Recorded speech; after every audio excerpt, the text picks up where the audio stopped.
Правительство России готовит два законопроекта о порядке введения QR-кодов вакцинации в общественных местах, в поездах и самолетах. Коснутся они всех, в том числе и жителей Коми. Пока же в республике использование QR-кодов не столь радикально. Жизненно важные объекты и транспорт они не затронули.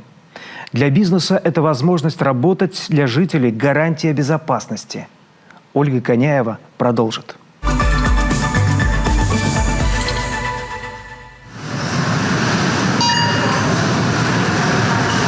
Действителен до 14.09.22. Проходите, пожалуйста. После антиковидных каникул Коми в числе регионов, где QR-код о вакцинации или перенесенной болезни – это пропуск в здоровую реальность, где люди хотят не болеть, работать и жить привычной жизнью. Лишь в 5 субъектах локдаун продолжается – Новгородской, Курской, Смоленской, Томской и Челябинской областях. Система действует для разных локаций. Решения принимают сами регионы. В Татарстане уже анонсировали QR-код режим для проезда в общественном транспорте, а власти Камчатки и Хабаровского края – для авиаперелетов. В Коми все жизненно важные и социально значимые объекты, в том числе бани и МФЦ, в свободном доступе, без QR. Цифровой код действует для оздоровительной индустрии, общепита, театров, гостиниц, массовых культурных и спортивных событий. Спортом хочу заниматься, пришлось вакцинироваться. Куда деваться-то, приходится подстраиваться.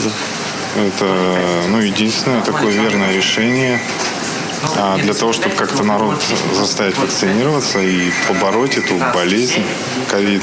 По поводу QR-кода, наверное, нам покажет только время. А по поводу вакцинации, я считаю, необходимо, потому что свое здоровье и здоровье окружающих важнее всего.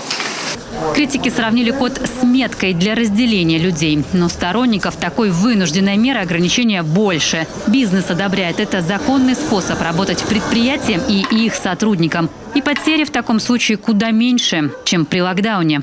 В целом посетители нормально отреагировали, так как это явление общероссийское, и не только в фитнес-клубах требуются сейчас QR-коды. Поэтому в целом с пониманием. Конечно, кто-то относится к этому негативно, и у кого-то нет этих QR-кодов, поэтому этим людям приходится отказать в посещении фитнес-клуба. На сегодняшний момент у нас написано 6 заявлений о возврате денежных средств. Но я думаю, что это не очень большой все-таки процент относительно всех наших клиентов.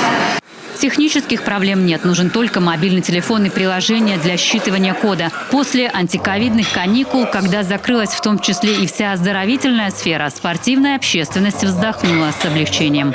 Это намного лучше, чем стоять вообще закрытыми, а самое главное, что люди хотя бы имеют возможность заниматься. Эта мера, она как раз позволяет работать. Спорт невозможно остановить. Это же соревнования, это же сейчас самый сезон. И поэтому пусть они жесткие меры, но они должны быть.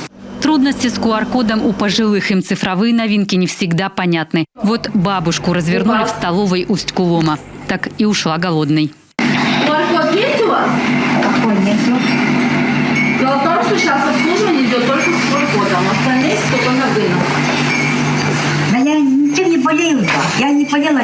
Рассылать QR-коды на бумажных носителях в труднодоступные районы предложила сенатор от Коми Елена Шумилова. Валентина Матвиенко поддержала. Должна быть альтернатива цифровому варианту, например, справка о прививке или недавней болезни.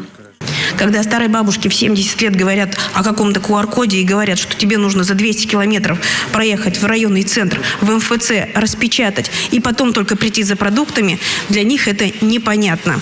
Глава Минздрава Михаил Мурашко считает, что система QR-кодов в обмен на услугу уже показала высокую эффективность в неравной пока борьбе с коронавирусом. Это хороший стимул для вакцинации. Количество желающих привиться действительно выросло. Нет сегодня у здравоохранения ничего другого более действенного, чем вакцина.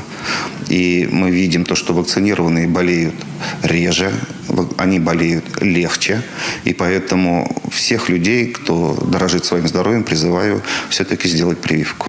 Но куда более мощный мотиватор привиться – печальная статистика. За пандемию ковид забрал почти 2100 жителей Коми. 11 ноября от коронавируса умерло сразу 23 человека. Это в первую очередь наше старшее поколение. Уважаемые жители республики, задумайтесь, пожалуйста. Мы хороним каждый день. Вот вы же видите по дням. Да, мы не можем выбраться даже на цифру 10. Мы вот между 16 и 18. Это катастрофа. Это мы просто хороним каждый день наших близких. Но Но ковид не щадит никого. Во Владимире жертвой вируса стал 10-дневный младенец. Родился недоношенным, тяжело переносил инфекцию. Ребенок родился с врожденными пороками и сразу попал в реанимацию.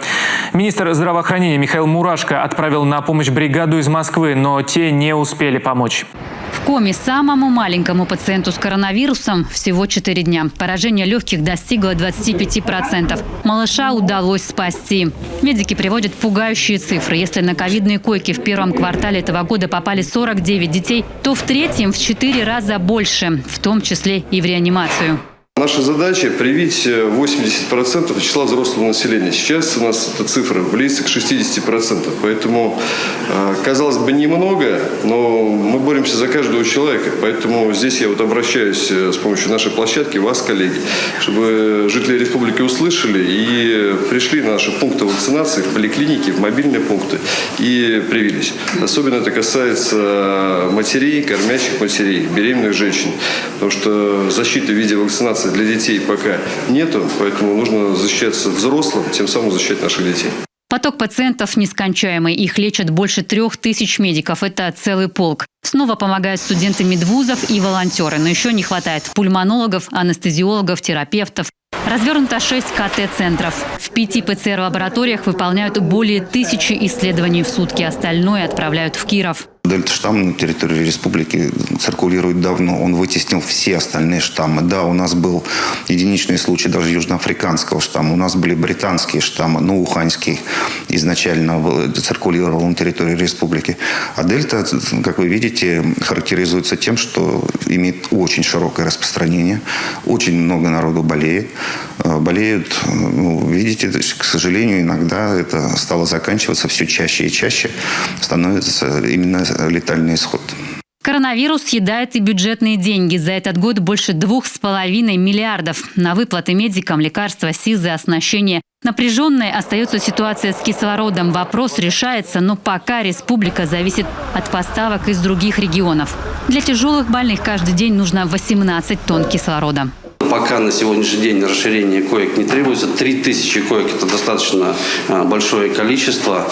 Вы знаете, что дополнительно к тому, что у нас действует республиканская клиническая больница, как ковидный госпиталь, сейчас вновь, к сожалению, наверное, открыли и госпиталь ветеранов, задействовали для того, чтобы оказывать медицинскую помощь ковидным пациентам. 29 медучреждений задействованы в лечении ковидных пациентов. В каждой районной больнице целое отделение, а то и больше, отдано под коронавирус. В Коми республиканская больница – это 850 мест, на которых в обычное время лечат от разных заболеваний жителей со всей республики. Плановые операции и госпитализации для многих переносятся из-за ковида. Профосмотр и диспансеризация снова приостановлены. Все силы на борьбу с самым опасным врагом. И если в прошлом году цифры новых случаев росли из-за массовых вспышек в Эжвинской больнице, вахтовых поселках, интернатах, сегодня учреждения и предприятия научились соблюдать правила безопасности. Инфекцию теперь друг другу передают родные люди. Семейный очаг стал очагом вируса.